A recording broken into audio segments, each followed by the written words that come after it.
Hello, welcome to the update. I'm Maham Kashani. Former US President Donald Trump has delivered his first public address since his recent indictment. He lashed out against the Department of Justice, the FBI and the Biden administration, calling the indictment a travesty of justice. Biden is trying to jail his leading political opponent, an opponent that's beating him by a lot in the polls, just like they do in Stalinist Russia or communist China, no different. He's facing 37 criminal charges over his alleged hoarding of secret documents in his Florida mansion and will face a Miami court this week. Ukraine's president says the country's counteroffensive has begun on the front lines of Russia's war. Until now, Volodymyr Zelensky had remained silent about the operations. He says Moscow is spreading misinformation about its advances in Ukraine. I wouldn't trust those or other Telegram channels, and especially Putin, as there were many steps and information which we couldn't trust. I think we should trust our militaries. I trust them. I'm in touch with our commanders of different areas every day. That translation thanks to Sky.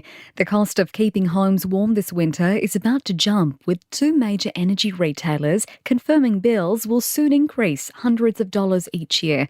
AGL and Origin Energy say prices will rise between 20 and 29% from July and August. They say higher wholesale power prices are mainly to blame.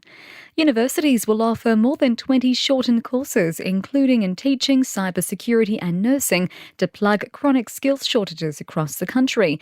The Education Minister will today announce the creation of 28 micro-credentials from 18 universities as part of a pilot program. And the non-alcoholic beer industry is booming in Australia, with alcohol consumption hitting its lowest levels in decades. 1 in 10 customers bought a low or zero alcohol product across the past 12 months, according to the parent company of Dan Murphy's and BWS. In sport, a convincing win for the Panthers over the Roosters, Penrith beating the Tricolours 32-6. In the other games, the Broncos pipped Newcastle and the Dragons beat Souths. In AFL, wins to the Tigers, Crows and Hawks. Australia has set India a challenging task heading into the final day of the World Test Championship at the Oval in London. The Aussies giving the hosts a massive target of 444 to win after day 4. India needs 280 to claim victory. And a third French Open crown for Iga Swiatek, the top seed, defeating Czech Karolina Mukova in 3 sets in a thrilling final. Tonight, Novak Djokovic takes on Casper Ruud in the men's final.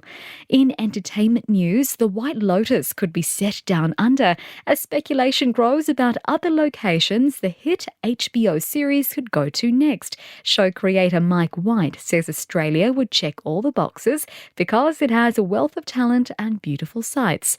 White made the comments alongside Jennifer Coolidge, the star of both seasons of the show, at a Vivid Sydney event.